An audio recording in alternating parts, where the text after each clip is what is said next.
So welcome along to Super League Raw live at the Bluebell. As you can see, I'm with Joel today. Joel is with us, and I'm trying to wonder why Joel's a little bit out there. You go, that's a bit better. As of course, Warrington Wolves take on Huddersfield Giants today at the Halliwell Jones Stadium. And Joel, based on last night's performance, is this suddenly a must-win game for Warrington with the results at Wakefield and at Saints? The pressure really is applied now.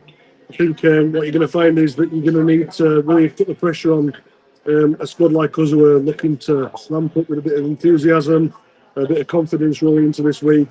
I think this is one of the, not the most, but one of the do and die parts or games for Warrington this season to see how you're going to go on in the second half. Yeah, it's an absolute must-win. I mean, let's have a little quick chat about last night, first and foremost. And you know, I'm not even going to talk about Wigan. I'm going to talk about Wakefield. I'm sick and tired of every time somebody beats one of the big teams, that the team that beat them don't get the credit they deserve. The Trin last night were absolutely exceptional. Brilliant game plan. Played for the full 80 minutes. And full. I mean, obviously, you had a heartbreak against them the week before, but Wakefield got the job done, and they deserve all the credit in the world, right? They certainly do, and then you look back at last week and you see how we played against them, and all you heard was on the news was how Wigan weren't playing at the best. They were at the races, the players didn't show up for the game. You know, the excuses roll in week after week when this happens. And it is a real shame on the game because you look at a team like Wakey, they've done it really, really hard. They've come up from promotion from last season, the Championship into Super League, and they've not just taken, each game at a time, they've taken the league by storm almost. And their chances of being in the top six remains very strong, especially when you're beating the top teams, and that's what you've got to do. And of course, we've got a lot of personnel still to come back as well, Wakey. I mean, Caius Fiatilli, he was our player of the month. He was the official Super League player of the month. Went in for a try last night. I mean, how thankful will the Trim be that they have absolutely nailed him down to a long-term contract, because his stock is rising with every game, isn't it? That's right. And the importance of a player like Fiatilli staying for him is that it's not just about the long deals that they do for him, which is brilliant, but they also need to keep him there. We've seen, haven't we, that there's been clubs like Salford that have put long-term deals on players that have got a lot of promise or are rated very highly, but other clubs have come in with massive fees and taken them over. But Wakefield are doing it the right way. They're winning games. They're winning with a lot of enthusiasm, and there's a lot of buzz around the club and around the league for them. Yeah, absolutely. I mean, look, massive congratulations for the Trin. Brilliant win. Genuine playoff contenders 2025. And, you've got to feel happy for Darryl Powell, at Warrington, of course. Didn't work out for him. He's gone to Trin, and he's showing what a great coach he is. Game plan last night, superb. Great, and of course, for him and his family, this will be a massive lift with what they're going through as a family as well. Well, certainly, and I don't want to touch too much on the Leeds game in case we do discuss it, but there's more than just the one Yorkshire club now that are in the running for getting in the grand final. And let's be fair, there's been a divide, haven't they? Lancashire have ruled the roost now for a long time, but with the re-emergence of Leeds, now of course Wakey, Trin, suddenly Yorkshire are on the map again, aren't they? Absolutely, and I'm not just saying this is coming from a West Yorkshire person myself, but being from Yorkshire, I think it's important that we do have Yorkshire clubs winning there, having the grand finals, having a Lancashire versus Yorkshire, because then it opens up a lovely debate of then should we then have our own version of State of Origin, which I personally think we should in many ways.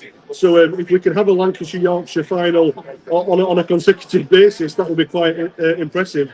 And there's a likelihood that there's three clubs that can do that this year. Yeah, no, completely agree. And of course, yes, KR's top of the league before the Robbins people start to get a little bit fidgety, but it's good to see a supporting cast of Wakey and Leeds doing well this season. Let's go to that game against Leeds against Saints. Wellens, I mean, it's interesting, isn't it? Some big personnel missing. No Wellsby, no Percival, etc. Murphy was out as well. Dagnall came in, looked very, very good on the wing. He had a great game on the night. Saylor looks okay at fullback, which everybody was wondering would he be okay at fullback. All in, and I thought Moses Mbai. I mean, Moses Mbai for me was slotted in at the half. I thought his kicking game, especially in the first half, really did manage the game well for Saints. And from there, they built, and of course, the two pointers that they took at the time, the commentary team were going berserk.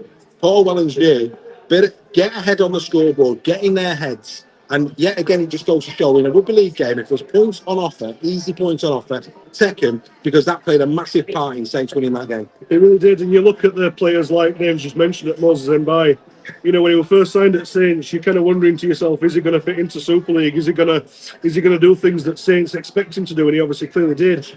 Some players need that time to grow into the game and grow into the league. That's what he's done. And then you look at how, as you mentioned, there's been a lot of players missing.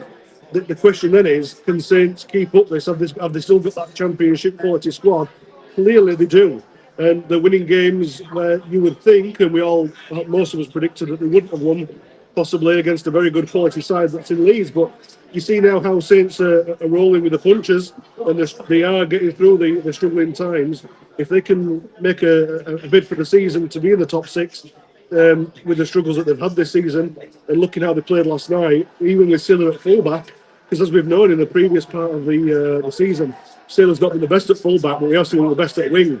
Clearly, you can see now his confidence is growing, because to me at fullback, I think it's a pivotal position, being a part of his spine. Yeah. And for him to be able to put an effort in like he did, though it's not at his best, clearly shows that he's a champion player with a champion side club.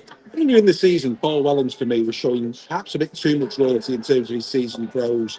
I think what Wellens has done, I mean, again, in adversity, they had to shuffle the pack last night. I mean, Robertson coming back has been massive for young Wingfield goes in at second row, yesterday. I mean, Delaney, he's putting his backside lovely from Lazzoni.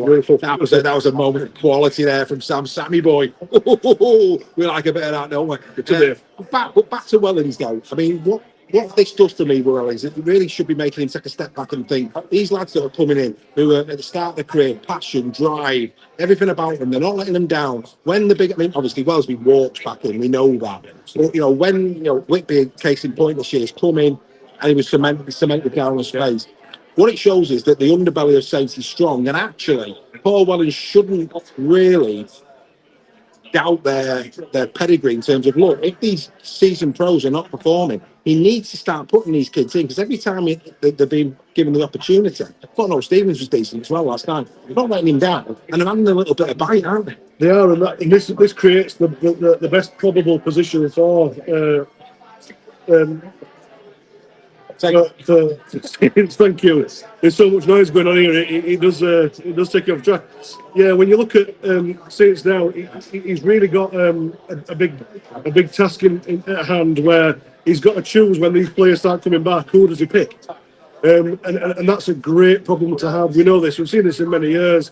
We've seen it when Wigan's done it tough with some injuries. They've always had players to back them up. And then you look at then who could you possibly put in at your fullback?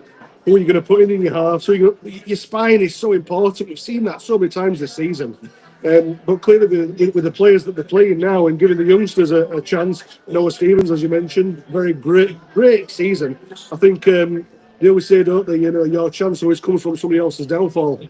And unfortunately, when it comes to injuries, that's when the young lads get their opportunities, and they're taking the bull by the horns, and they're really cementing their position and making it very hard for each part of the coaching team. As good as Saints was, I think Saints would concede. Leeds Rhinos were disappointing last night, yes. And I thought it was quite exciting when Brad Arthur full time said perhaps our players think we're better than they actually are at the moment, which I think was case in point. But for me personally, last night Leeds Rhinos perhaps got ahead of themselves. They probably saw the turmoil that Saints were in, question marks over players in certain positions. Yeah. Look at Moses in the halves. Did they expect Moses to play like they did? Probably not. Saylor, there was question marks. They probably thought they could get it in. Did they take him too lightly? It doesn't matter. What we did learn though about Leeds Rhinos is that as good as they've been playing, and the fact that the third pending Leeds game today, there's still work to be done there at the Rhinos. They're not quite, dare I say, a grand final team currently, but there's plenty of rounds still to go. Providing they work on what they've learned at the top of the wicket, they still could make a surprise appearance at OT. They could, and we would hope that they have the opportunity of being able to do so. I think what Leeds have learned more than anything out of the game is that they can't rest on the laurels. They can't expect themselves to be winning just because they've been on a bit of a winning spree. And they're thinking that when they've got players out of position, as you mentioned, you can't just think that's an automatic win, because that's when your head goes down and you start relying on your name and your infamy that you've started growing. But what we need to see is Leeds putting their heads down each game and viewing it as like a grand final for them, because Leeds have been so used to. They've got a plethora of victories and trophies behind the backs. but history means nothing when you're in the present. And because for a team like Leeds Rhinos, they demand and command wins and big performances, and you can't play like you did last night. So for any of those Leeds fans out there, don't be disheartened. Just know that they've got to really put the best foot forward to put things back to winning ways next week. Absolutely. Before we get into the Warrington against Huddersfield game, here we are at the Bluebell. Now, if you're wondering why Joel at times is having to get his breath, he's just battered a nice steak and ale fire. It was absolutely fantastic. If you're on your way down to Warrington, whether you are a Warrington or a Huddersfield fan, make sure you get down to the Bluebell. The food, when we hear it's award winning, believe me, it's incredible. It was a banging bit and of food. It's a proper pie. We all know, all those Westons, we love a proper pie. Yeah. And you get one here. Let me show you what a 5-minute walk from the ground actually gets you. I mean, as you can see, people are coming in. Look at the bar. Oh yeah, there's no 5 deep queue there. Look at the bar, well stocked. Everybody's happy. Really welcoming committee down here at the Bluebell. As you can see, it's filling up really, really well. So yeah, get yourselves down here. If you're ever in town, get yourself down to the Bluebell. Like I say, wonderful people. Look at all this wonderful beer, guys. You know, yeah, we've got Guinness on tap. We've got neck oil. There's the lovely Stacey. Give everybody a wave on YouTube, Stacey. A man who's not shy is Carl. Carl, yeah, Bluebell's the only place to be on the match day, mate. Of course it is. Of course it is. There you go. So there you can see a well-stocked bar. Everything's tickety boo. And today we've got the legend that is Mr. Greg Roach with us. So Greg is, of course, a Huddersfield fan. We'll just give him the handheld mic. Greg, what's your thoughts going into today's game with Warrington? I think it's going to be a very interesting game. I mean, the bookies have got you guys at -12, but I think, perhaps on different trajectories. That's a good word, isn't it? Trajectory. Nice. Yeah, so I think it'll be interesting. I think we've got a decent pack out today. We'll see how Frawley perhaps plays behind with the pack that might be doing okay. Definitely missing Clue, definitely missing Swifty. But looking for what should be a close game, and I think very much a must-win game for you guys, Dave. I think you need it after yesterday's results. Absolutely. And of course, we were talking before we went on air, Harrison out for Warrington. You've got a bit of an inside track that Ollie Wilson may or may not play today. He's 50-50. Yeah, it's whether he has an injection or not. I'm hoping they might have him playing today. I mean, George King has come in and has looked good as prop, gone a little bit under the radar, and that'll let Joe Greenwood play second row. And just personally, Joel and I were talking when we came over, having a big second row, I think, is useful and will be useful against you guys. But as we said, there'll be one team that wins and one team that loses today, but we'll still be friends afterwards. For those members that have never met Greg before, this is the voice, the face behind the voice, should I say, on the Final Whistle podcast. Always a pleasure to see Mr. Roach. Final prediction from you for today, Mr. Roach? We've hyped ourselves up coming over, so my heart does say 1-8 for Giants. But if you're asking me to bet money on it, I might not go for that. But I think we've got a crack today, and I haven't been able to say that many times this year. So I'll go Giants 1-8, and Joel will have between 8 and 17 pints. Fair play, mate. That is Mr. Roach at his best. We've also got the Wilkinson family in the house there. So Helen, give everybody on YouTube a wave. And the girls, good evening. Helen, grab the mic. I'm going to get you on. She didn't know I was going to do this. So, Helen, Warrington, Huddersfield tonight or today. Your thoughts on the game? Will the Wire win? Depends really whether Wire are going to turn up, but hopefully we will. And it'll be a good game for everybody. Absolutely. And you might not know this, but Toby King has played 16 times in these games, 2 for Huddersfield, the rest for the Wire, and he's won 15 out of those 16, so he's our lucky charm. Toby King on the score sheet, do you think, today? Yeah, definitely. You fancying a bit of Toby? Yeah, You're going to put a quid on it? Maybe not. Maybe not. You're not a betting person. No. But you're looking forward to the game. Yes, and, definitely. Great to be around Mr. Roach, of course. Of course Sibling it is. community. Of course it is. Legend. Legend. Absolutely. Go on then, give a pitch. Why should people be members at Super League Raw? Because it's a great community to be in. One big family. And just great family like means. Fantastic. That is the wonderful Helen. Outstanding. Right, we'll come back to the front camera. We'll give Joe his mic back. We're back over there. It's very warm in here, like very, very warm in here. We're just going to bob in here, Chief, if you don't mind. There you go. Just going to move on the paper. Good afternoon. Say hello to you, Chief. Hello, YouTube. There you go. Fantastic. Right, let's get back in here, Mr. Scholes, and me and you will have a little tit-a-tat when it comes to today's game, and then we'll get ourselves off to the Halliwell Jones. So, Greg there spoke about perhaps Wilson not playing today. Yeah. The other big one for the Giants, I said to you again before we came on air that if Clune was playing today, I'd really fancy it. Yeah. The fact that Clune isn't playing today for the Giants, I think that's a right bonus for Warrington because it just takes a little bit of fluidity out of the Giants. Because let's be fair, I think since Clune has come back, you've looked a lot more dangerous. Frawley, as a Giants fan, you've seen him before, he's played for you before. First of all, your thoughts on the acquisition, and do you think that today, he's got points to prove, could he be the difference today? What's your thoughts on it? Well, I've got to admit, when I'm wrong, and today's going to prove that, whether I'm right with what I think that is not the best acquisition for us. But on the flip side to that, I need to bow down to Luke Robinson's knowledge. He knows him far better than I do. He's coached him, and he knows that we had a tough time as a club at the time when Frawley played for us. And I think when you've got a pack that's struggling to play, Frawley's going to struggle on the back of it. And if he's your general, he can only do so much.